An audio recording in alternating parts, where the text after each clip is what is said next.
There's no sound, Rudo. Well, I should have been added. I wasn't added, Peter. So now the sound should be there. Can you hear me? Just give me a thumbs up. Okay, guys. So we've had some going live difficulties. Let me start again. So the idea is very simple. I want to start off by looking at Bitcoin from two mindsets or two time frames. The one being the trader mindset. What is the next logical trade position to do? Do we need to go short? Do we need to go long? What's the story? And then I want to then also look at the larger time frame, your Solanas, the analysis. Like I said, I mean, the update last time was it's still good. Stay in your coins. Bitcoin's weak, altcoins are strong. So we want to take that further. And before I then dive into this analysis, why would a bearish Bitcoin then also almost be a good thing for us? Because if we want to move into certain buy zones or support areas, a short-term bearish analysis could just be what we need to push alts like Solana or AVAX or something to test some recent lows or support levels to drive price further. You know, we need a healthy move is always something that looks like this. Okay, so we could see a bearish Bitcoin and have a little bit of a retrace in some of Solanas and stuff like that just to see the move continue onwards. Okay, so we're going to be looking at Solana, we're going to look at ETH, we're going to be looking at AVAX. If there's any coins for those tuning in on Twitter, type them in and post the comments. I'll do some requests at the end of the stream. Good morning, Mr. Liam. Hope you have an awesome day. Good morning, Liesel. Like I said, it's not my regular time frame, so yeah, this is I'm making up for missing yesterday. Let's put it like that. Let's get into the charts. So Bitcoin, a multi-time frame analysis. Let's start off with that. Weekly time frame, guys, is bullish. Okay, nothing has changed other than the fact that we need to keep our sentiment long-term bullish. This means that your spots and everything around that, your long-term HODL bags, there's still hope. There's still hope. It's not over yet. But as soon as we start moving, we start dissecting the weekly time frame, there's certain levels that we just need to keep in mind. Okay, and that is that $104 level there, that pivotal support for the bearish momentum.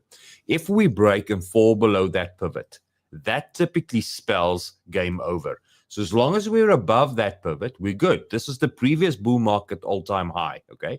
Same sell zone, same everything, looking a little bit better than we did the last time round.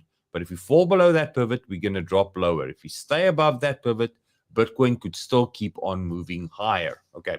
Time-wise, we do have a little hopium. You know, we expect the market to top out at around October. That's another month and a half from now, 2 months from now. Nearest makes no difference. So there is a little bit of hope. And this is really good for us because it brings the dominance into play now. The dominance is selling off aggressively. Bitcoin is losing momentum because of this. You know, it's the result of this. Bitcoin losing momentum. It's selling off, which means our altcoins should start looking better. So if we take the dominance and we start looking at total market 2, which is everything excluding Bitcoin, excluding Bitcoin, what do we have? We had strong bearish divergence. We're staying above the pivot, so we still expect more.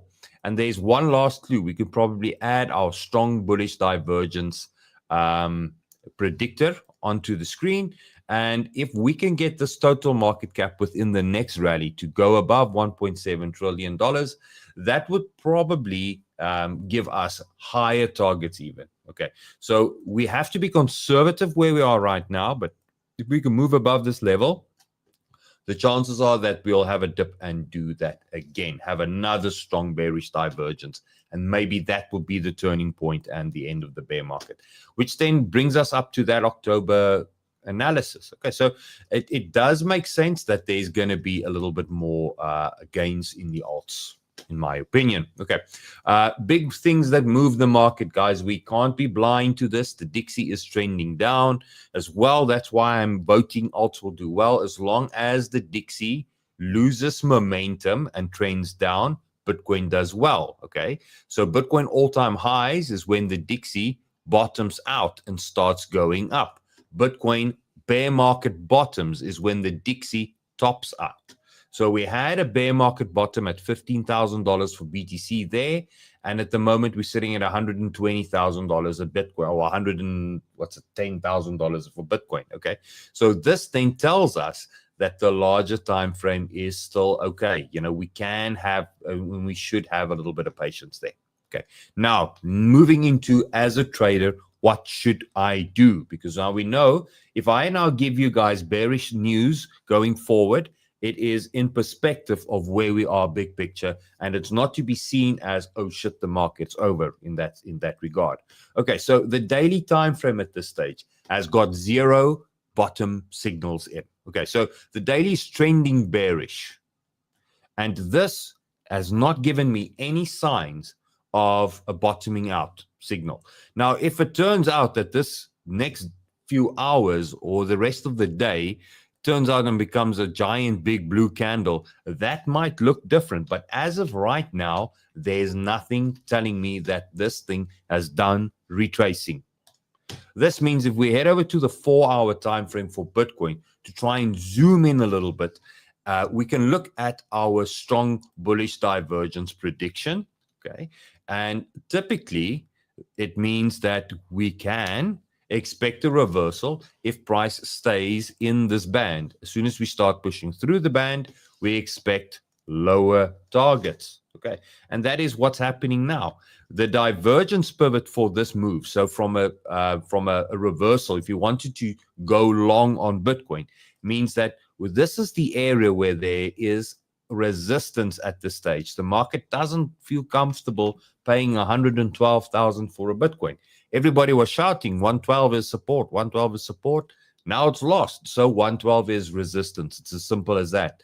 So at this stage, anytime we're going to get this area to 112, the market will be hesitant.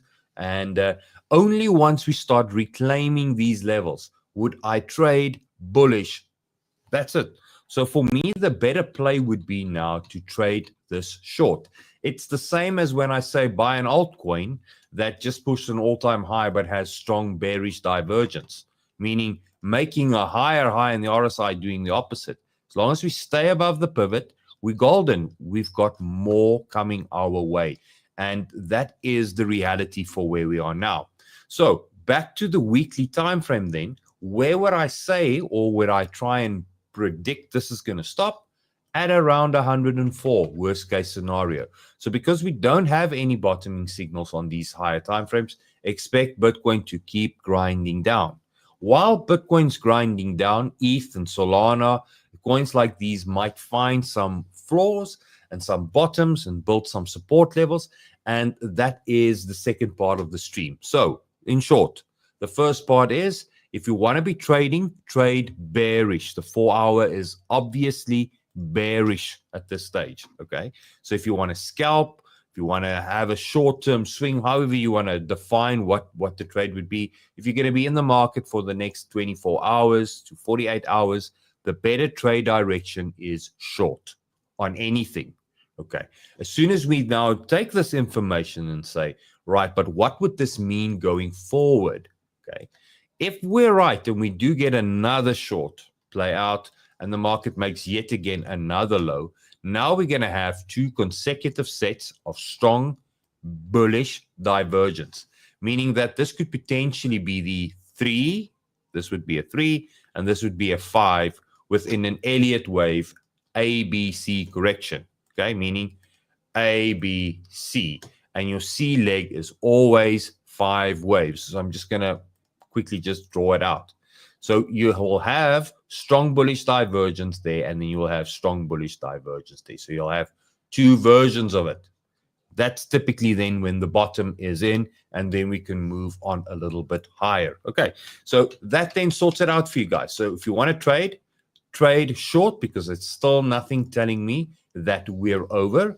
It's showing me that there's a lot more momentum to the downside. Okay, now let's then go and have a look at the larger time frame analysis for our altcoins. So I'm going to head over to Solana and so forth. Before I do that, I'll quickly just look at the comments, because I see Peter is throwing up comments here.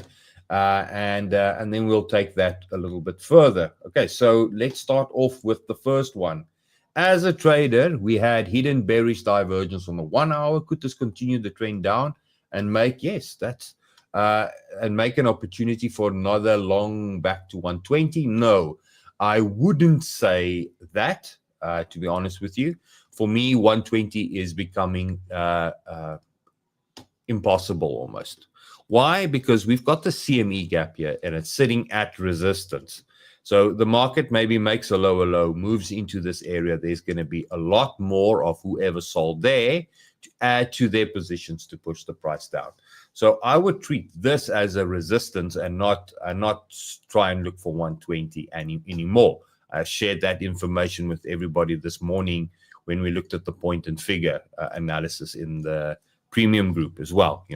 I don't think that this is the target anymore. 114, maybe 116 is the area for me. Okay, let's see what Tian has to say. Rudo, do you see the potential hidden bullish divergence on the weekly for Bitcoin? Look, let's quickly see if we can find what you're looking for. Bitcoin weekly hidden bullish divergence. So what we want to try and see is, we want to see that price is making not a lower low, but the RSI is making a lower low. And Tian, in some aspects, you could be correct. But for me, on the weekly time frame, that is not divergence, because it's not a real pivot in the same sense. If you want to now look for, what do I mean by that? If I now really want to look for divergences everywhere, I can use any of these RSI points and start saying, yeah, but look at that point, look at that point, look at that point, look at that point. Then you start just comparing highs and lows, trying to manufacture moves for yourself. So what I try and look for is when there's a clear move and a clear move and a clear move, because you want to see divergences within that area. And if we're adding hidden bearish divergence, what does it mean? It means that a wave has finished. Now we're retracing a wave and then have another wave to the upside. It's not like strong bullish divergence where we're trying to end off a wave. This means then that when was the last wave created? There, because this is the entirety of the wave, correct? So if that is the case, this is the area where I need to find my hidden bullish divergence for this move to continue on the weekly. That said, if you were to look for maybe on a 4-hour analysis and you would find something like that, then that changes it again. Okay. But if you look at this on the 4-hour, you can see there's too much data and none of what's happening here we can relate to anything that's happening with these lows on the 4-hour. Hence the fact that the divergence that you see on the RSI is purely, I think, a mathematical anomaly, due to the nature of how the RSI is created, as opposed to a real true divergence. Okay, so I hope that kind of answers your question. Tian, let me know. Let's see what else we have. Yeah, I'm shorting the sucker. Don't fight the trend. Yes, it's simple, guys. Always just try and stick in harmony with the current market move. Now, if you want to join the my private group, I did a market HODL report this morning real quick. We do market tactics feeds, a little bit more information. You want to enhance your trading. Yesterday's video, I think, was an hour and 20 minutes long, and so forth. You know what to do. Support the content, back the channel that backs you. Open your Blowfin account today. There we go. Open your Blowfin account today. Okay. Head over to the Discord. Get the partner role from the Discord. So you follow the step-by-step instructions on screen there. And once you have that, some of this will be made available today. I will be trading live in my private trade room, and you will need a Blowfin role to join that room. As simple as that. Okay. Back to the charts now. So I said I was going to look at Solana real quick. So Solana is really strong. What did we have? We had, and here's your example again, Tiana, regarding the pivots. Okay. We've have with Solana now a wave on wave hidden bullish divergence. You see, so we could argue that, you know, maybe there was divergence there already. Price was not making it, RSI was making it as well. But you want to see the wave on wave divergence, the entire move's divergence. Then it goes on. Okay, so I think, Tian, you've got it. There's always a little bit of delay between when I talk and so forth. So if I use your comments out of context, okay, I'm taking some liberties here. Okay. Right. So Solana, for me personally, I think looks good. Now, the chart is a little messy. There's a lot of drawings and clutter on it. I am the chart artist. I tend to draw on these things a lot to try and convey what I think and see and how I statistically weigh up all these things. So I might be drawing with a free hand for those that are new. You can always say hi, drop me a comment. But there is some method behind the madness. I do promise you that. Okay. So for me, I think where we're at right now, Solana is going to try and push to at least $250,000, $250 a coin. It's now Bitcoin making me talk thousands here. Okay. and this will be the end for this move for me personally. We've hit a lot of resistance here at around $200. We're right back there. So the market is reluctant to move. If we get a little bit of positivity in Bitcoin, okay, Bitcoin starts pushing back to 115. If Solana will within the next few days probably hit 122 or 222 or 240 for ending top signals. What do I mean by that? It's going to look like Link did, okay? This is our Link analysis. It's going to start giving you this strong bearish divergence. And you're going to say remain bullish until you start falling below the pivots, okay? Then the argument or the analysis says now this is getting weaker. So Link has moved first. It's always been a first mover. It moved before any of the other altcoins when Bitcoin was back at $15,000. Link was the first mover. So it's fair to assume that it's going to be the first mover here as well. Okay. This is still support at $24. But if we fall below it, it's going to turn into resistance pretty quick. And the next area where support could be would be $21. Now, it doesn't mean that things are over for Link, but as you know, one alt moves, the others start going sideways until each one of them have their moment in the sun. It means that Link will probably start consolidating quicker than the other alts as they're still trying to complete their fifth wave. Link is now going to start moving into a sideways motion so that when the other alts like Solana has done this, Link will be the first one now to try and go and create maybe another impulse to the upside. Hopium, if we really want to be extremely bullish and hopeful, maybe all of this that we're looking at now, and I'm just going to zoom out, is just the beginnings of, that. To complete this, who's to say that this is not possible? And that's the hopium that we need to have alive. So as long as Bitcoin stays above 104, hopium is there. Bitcoin being bearish short term doesn't mean nothing, in this kind of context, because it could just mean that the alts now needs to build a base, and that's it. Okay, so the play for Solana is very simple. We look at where we're at right now. We've got hidden bullish divergence. We can have a look at where is mid-range demand. Okay, so where is price trying to always find a base to continue on to break through the axis? So we're at the axis. Typically, we find a base here. Okay, there we tried the axis. We held the base, chopped around. So statistically, anything around $190 for $195 for Solana. If we find a retrace short term up to these levels, those could be really good entries to try and get us to 240. Do we have strong bearish divergence in the market? No, we've got a lower low in price, lower low in the RSI. Do we have hidden bearish divergence in this area? None as well. We've got hidden bullish divergence, and there's a little bit of strong bearish divergence to top out there has played out now. So it's only upside for me for Solana at this stage. Okay. The same then goes for Cardano. Cardano is sitting on support, maybe a little bit weaker than Solana at this stage. This fourth wave is a complex wave, meaning there will be a lot of corrections, ABCs, all these WXYZs and WXYXZ and so forth. All those kind of complex waves, they are made to live between a 3 and a 4 correction. Shit can get complicated there.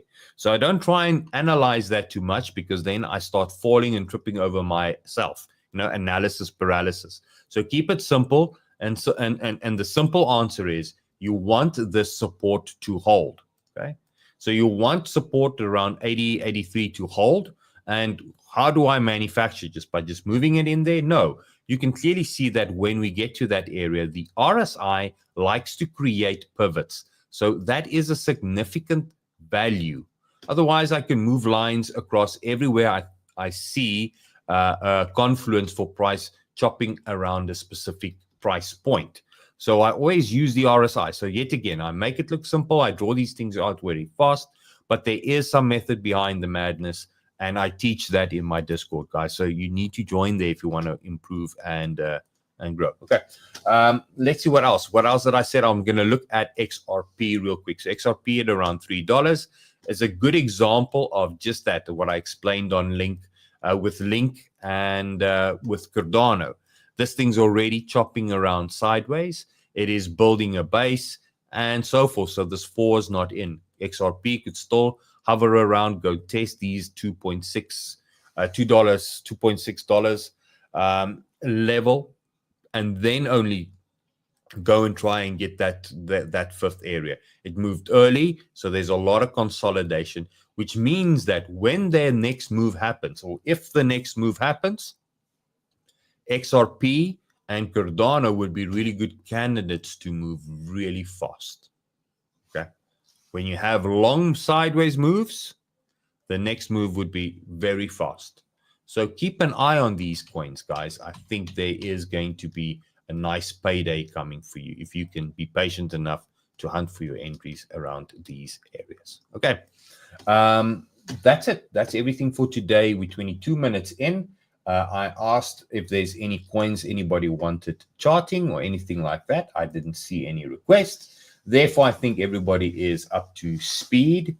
I said I will also look at AVAX. So let's quickly just have a look at AVAX real quick. Same play for AVAX at this stage, consolidating a lot of range chop here. AVAX is maybe a little messy at this stage, but if Bitcoin does its job, retraces, AVAX will probably go and test $20 again. Okay, they're about worst case scenario. And AVAX still has the potential to go to at least $35. That is my conservative take profit. Statistically, we worked it out the other day at $44 when you look at the fib levels. Okay, so there you have it, guys. So we'll have a look at Solana. We've looked at Cardano. We've looked at AVAX.